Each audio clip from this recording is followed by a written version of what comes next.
B. Collins. Peter B. Collins, news and comment. It's Thursday, October 4th, 2018. We are in the grips of a truth emergency here in the United States. Brett Kavanaugh openly perjured himself before the Senate Judiciary Committee last week. That is widely established.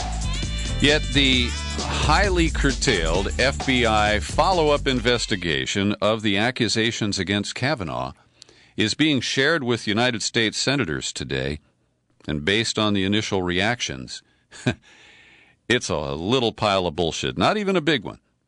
46 pages. 9 people were interviewed. And, as we'll discuss here in a moment, they left many stones unturned in their rush to find no new evidence that could block the Republicans from ramming through this confirmation of Brett Kavanaugh on a pure party line vote. And at this point, it looks like it very well may happen before this weekend is finished.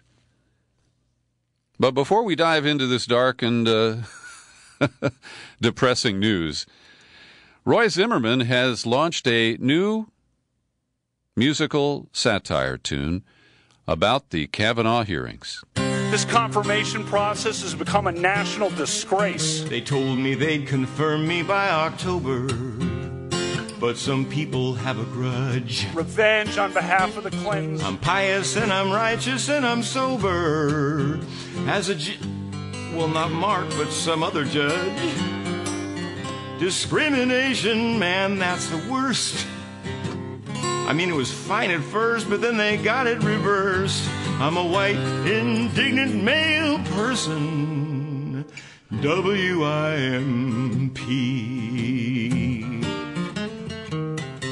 Lord, why me? How dare you question a Yale elite? Why don't you all sit down and give me my seat? I'm a white, indignant male person. W-I-M-P. Yes, it spells wimp. I've linked to the full tune if you want to enjoy it or share it with your friends. That's Roy Zimmerman. And we are now really at the mercy of 5 United States senators, 2 Democrats, 3 Republicans. The wobbly Dems, Joe Manchin of West Virginia, Heidi Heitkamp of North Dakota. And they, of course, view their retention of their Senate seats as a higher priority than blocking this confirmation and risking their reelections. Then we have the flaky Republicans, starting with Jeff Flake of Arizona and followed quickly by Linda Murkowski of Alaska and Susan Collins of Maine.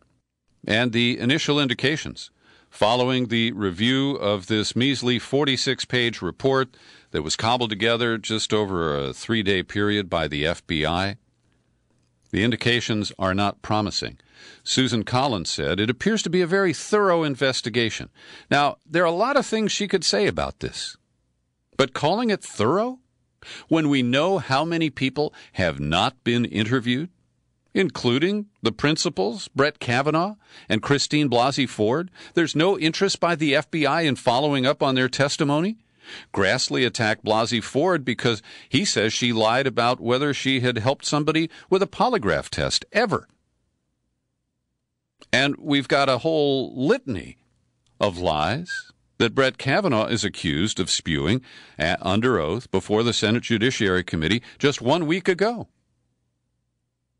But these aging senators, I guess their memories are weak, and they are not interested in fact-finding. Jeff Flake told reporters, "We've seen no additional corroborating information." He reminds me of the Sergeant Schultz character from Hogan's Heroes, and if that reference is lost on you, it's not worth it, but he just used to say, "I see nothing. I see nothing." So we get 46 pages after 3 days of talking to only 9 people. And this is a sham. It's a joke. But it's going to be used with these somber Republicans saying, you know, she just didn't provide any corroboration. I really respect Dr. Ford. I think something bad happened to her, but Brett Kavanaugh denies it, and that's good enough for me. They're not investigating his drinking. The FBI talked to Debbie Ramirez, the second accuser, for 2 hours. She gave them a list of 20 people, witnesses who can back up her claims. Not a single one has confirmed that they made contact with the FBI this week. And Senator Feinstein, the ranking member from here in California, Di-Fi said last week's hearing is no substitute for FBI interviews, especially when you consider the tenor of Judge Kavanaugh's testimony. When he wasn't yelling and demeaning senators, he was making misleading statements that cast doubt on his overall trustworthiness.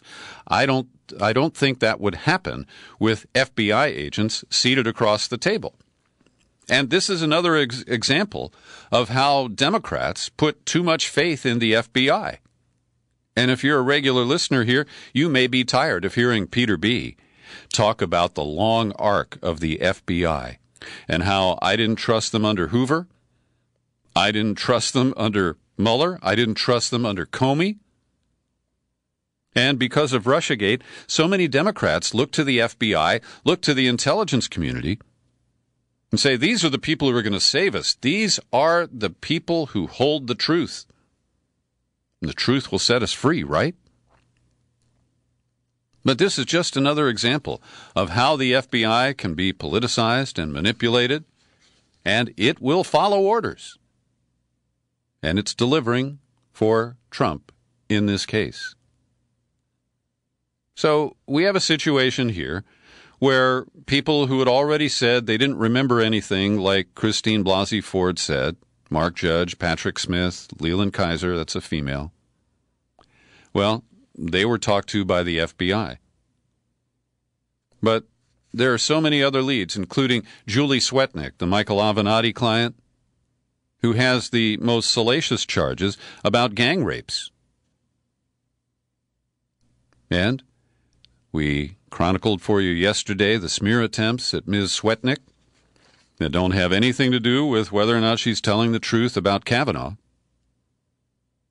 But the FBI did not contact her, did not take her testimony, and it's not included in this exhaustive 46-page report. So I've got a list here. There was a suite mate of Kavanaugh's at Yale. His name is Kenneth Appold. He says he's 100% certain that he heard about the Debbie Ramirez incident and that Brett Kavanaugh was named as the culprit. Separately, a classmate of Kavanaugh's in high school, Georgetown Prep, now strongly challenges one of Kavanaugh's assertions under oath. This person told the New Yorker that he heard Kavanaugh talk repeatedly about Renata Dolphin as someone that everyone passed around for sex. Now, this classmate is not named by the New Yorker, but he did put his name on a statement to the FBI, but they didn't have any interest in talking with him. Jamie Roche was one of Kavanaugh's roommates at Yale. He wrote a piece for Slate. I've linked to it in the show file for this podcast, so you can review it yourselves. He said that Kavanaugh lied under oath about his use of slang and about his drinking. He explicitly states that Brett did black out on several occasions, and that when he said boofing was farting and the Devil's Triangle was a drinking game, that is flatly false, because I heard Brett and his friends using these terms on multiple occasions. Then there are the 20 people who were referred to the FBI by Debbie Ramirez and her attorney, and there are others too numerous to mention here. But we know that this was not in any way a comprehensive investigation.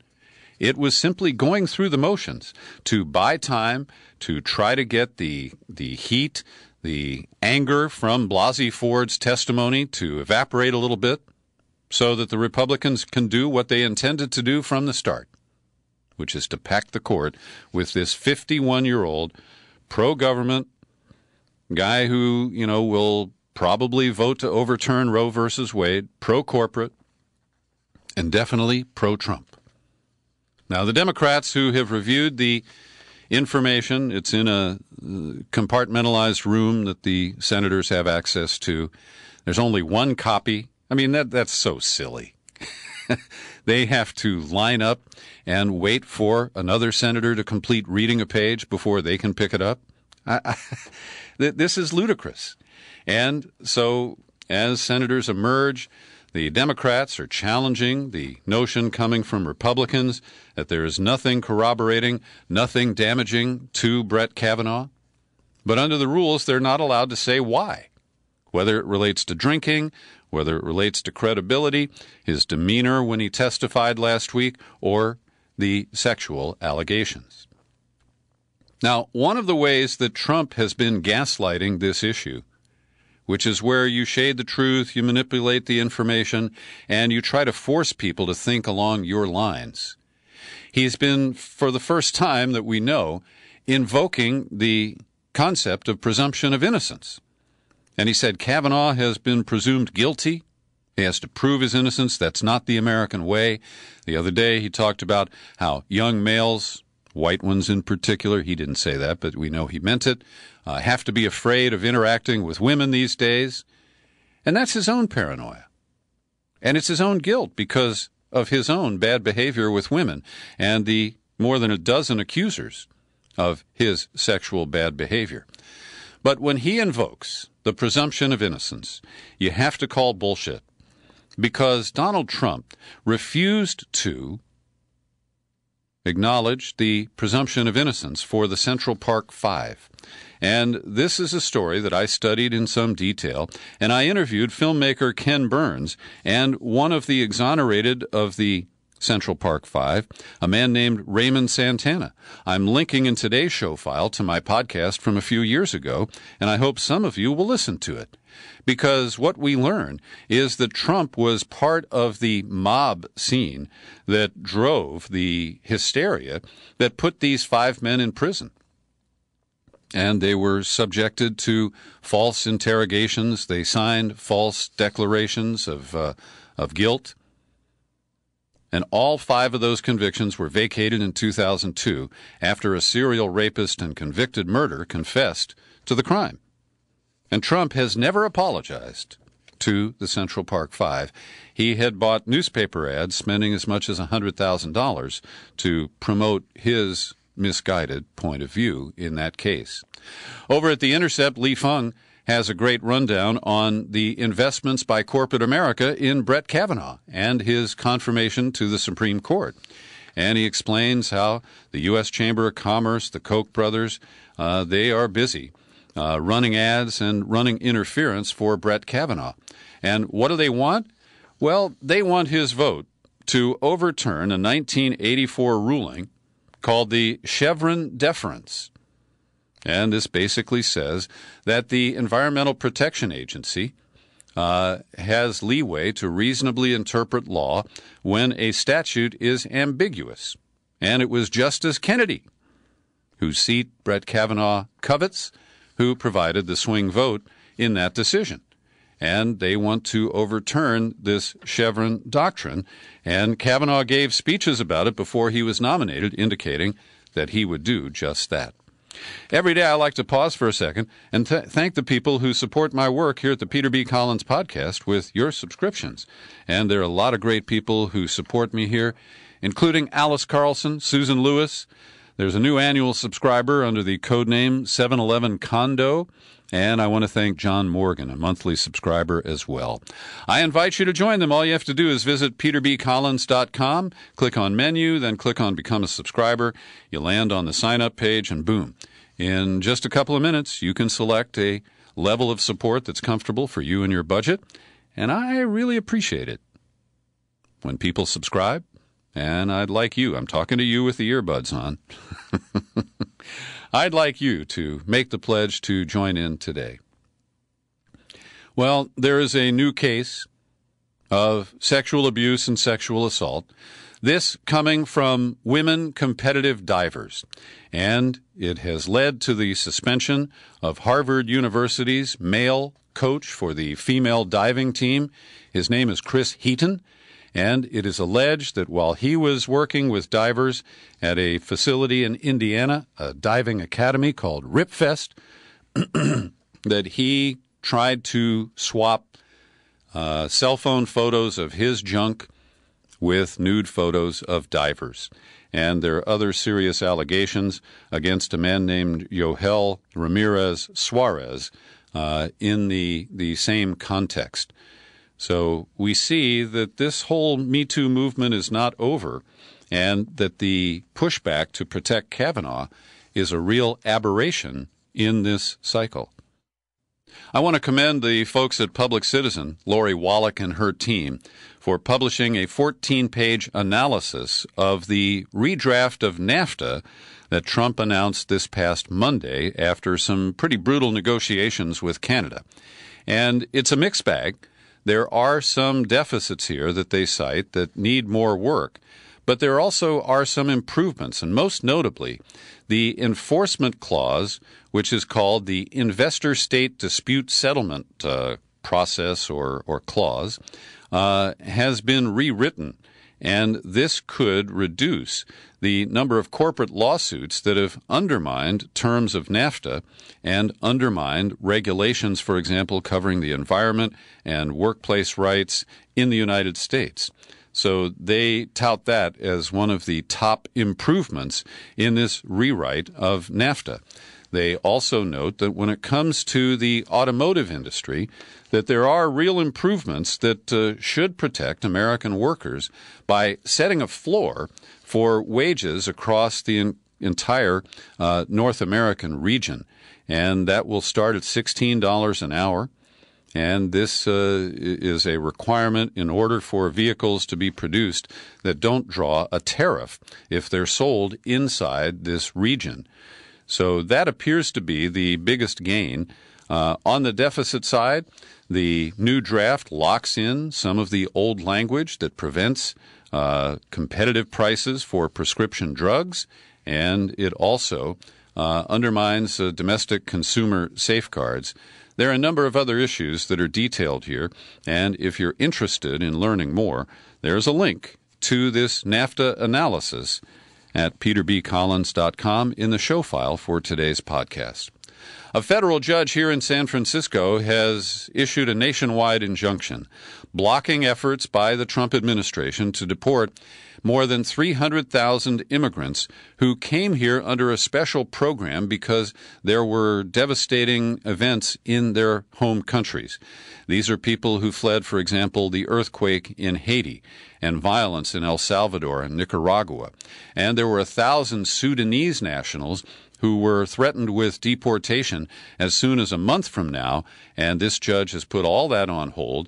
He cites Trump's comment, quoted at a White House meeting last January, about the shithole countries that are involved in this specific program, and he said there is evidence that Trump's decision may have been influenced by racial discrimination in violation of the Constitution. Now, here's an interesting story that was posted by BuzzFeed yesterday. I've linked to it, and I invite you to read it critically and see if you interpret it the way I do. Because nominally, this article about an Ohio woman named Cassandra Ford is part of the Mueller investigation, and it is used to describe how Bob Mueller is investigating everything to get to the bottom of the whole collusion claim. Well, Cassandra Ford is from Defiance, Ohio. It's a little town I happen to have spent time in. It's near Toledo in the northwest corner of the Buckeye State. And Cassandra Ford spends too much time online, and as kind of a joke, back in 2016, she registered a Twitter account under the name Goosifer2. Now, I don't want to spoil it for you, but her efforts were completely unrelated to Russia. She's not a spy. She's not a tool. She's not an unwitting tool of the Russians. She decided that to kind of see what would happen and have a little fun, that once she heard of the claim that there's this Goosifer2 who hacked the DNC and gave that information to WikiLeaks to deny Hillary Clinton the presidency, well, she decided to see where it would go. And one way it went is it drew the attention of the FBI. They sent an agent who checked her out and decided she wasn't a threat. But now Bob Mueller has reopened the investigation and subpoenaed Cassandra Ford, demanding all of her documents. Well, this is pretty silly. because it's already been shown that she's not connected to the Russians, she's not connected to Guccifer, and that this was a kind of an innocent coincidence in most ways. Now, she did tweak them by registering the account and listing it as linked to the Volgograd time zone in Russia. She also put up a post in Russian that she translated at Google, and it was in Cyrillic, that said something to the effect of, "Do not believe everything that you read." Well, because people were so rabidly determined to prove that Russia interfered, they meddled in the 2016 election. One guy, who was the DNC's national field director in 2016, Adam Parkomenko, well, he connected the dots. And he determined that the registration of the Guccifer 2 account, that, by the way, forced if it's true that the Russians had the Guccifer 2 account, theirs had to be Guccifer _2, because Guccifer 2 was already taken by Cassandra Ford. But get this, she registered the account on June 9th, the day of the Trump Jr. Russia meeting at Trump Tower, 6 days before Guccifer 2.0 was ever public. And so, they've got a conspiracy theory. Cassandra Ford was tied to Veselnitskaya, the Russian lawyer who went there to talk about adoptions and ending the Magnitsky sanctions. And of course, it's all bullshit. And this really underlines for me how many people with a predisposed bias have gathered information, and I'm thinking of you, Rachel Maddow, to promote a narrative. Whether the evidence is real and whether the evidence is credible or not. All right, the latest attack on Russia by the U.S. Justice Department is 7 indictments against Russian intelligence officers accused of being part of hacking efforts into the Organization of the Prohibition of Chemical Weapons. This is described as related to the leaking of Olympic athletes' drug test data and the alleged attempt to undermine efforts to rein in Russian doping. Now, I separate the whole Russian doping scandal. I think they are guilty, and it just seems crazy to me that they think that doping up their athletes makes any sense or, gets them gold medals that people think are real. However, we are seeing that this is now linked to investigations of chemical weapons in Syria, the alleged poisoning of Sergei Skripal in Salisbury this past March. And again, we are offered no public evidence to support these claims. A grand jury in the Western District of Pennsylvania indicted these 7 men, all officers in the GRU, the Russian Main Intelligence Directorate. And once again, they will never come to the United States. The evidence will never be seen or presented at trial. And so we have to treat these as part of a drama, part of a screenplay, until we see any substantiation of the claim. And I don't know how to handle this. Is it true that Russian bots have tried to divide Americans related to Star Wars movies and the efforts to smear Kelly Marie Tran, who starred in The Last Jedi, to attack her and her African-American co-star? Now, this just seems so silly to me. But The Guardian is citing a researcher named Morton Bay and an academic paper that I haven't seen, estimating that 50% of negative online comments about the film came from political activists and trolls, of which a significant proportion originated in Russia. Now, they trot out the figure of 50%, but by the time we get to the end of the sentence, it doesn't really specify who they're talking about.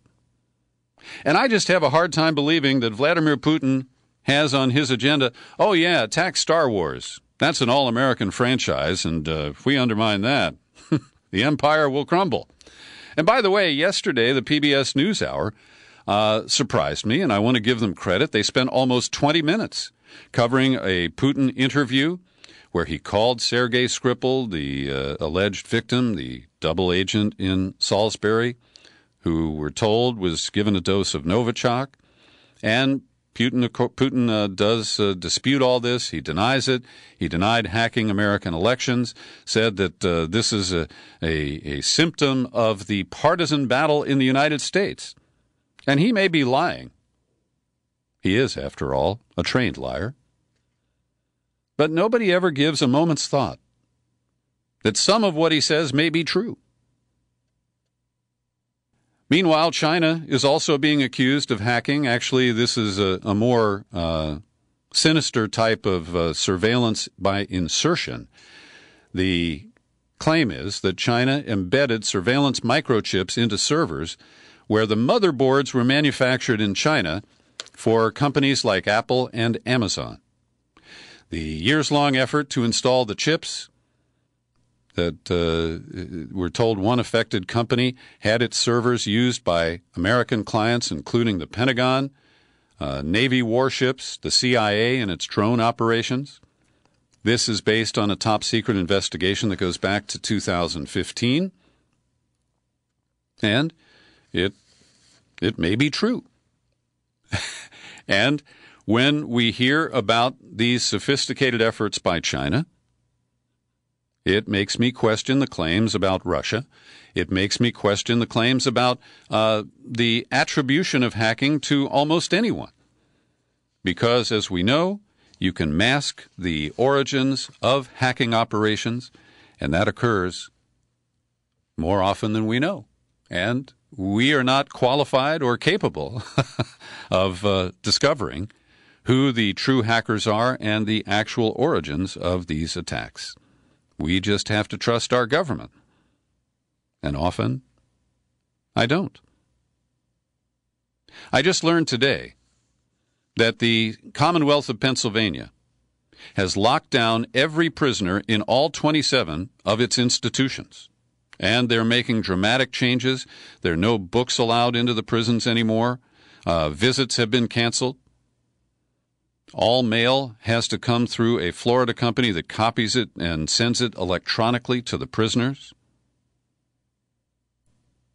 To get more on this, we turn to Mumia Abu-Jamal, perhaps the most infamous inmate in the prison system in Pennsylvania. DOC goes cuckoo. It began with a 10-day lockdown. Almost 50,000 men and women held in 24-hour solitary confinement for almost 2 weeks in their cells. Why? Ostensibly because of several dozen staffers who were said to sicken because of drug exposures. Medical experts in drugs, chemistry, and drug treatment heard the DOC claims and poo-pooed them. The drugs they described, like K2, a chemical form of marijuana, simply didn't produce the symptoms they described.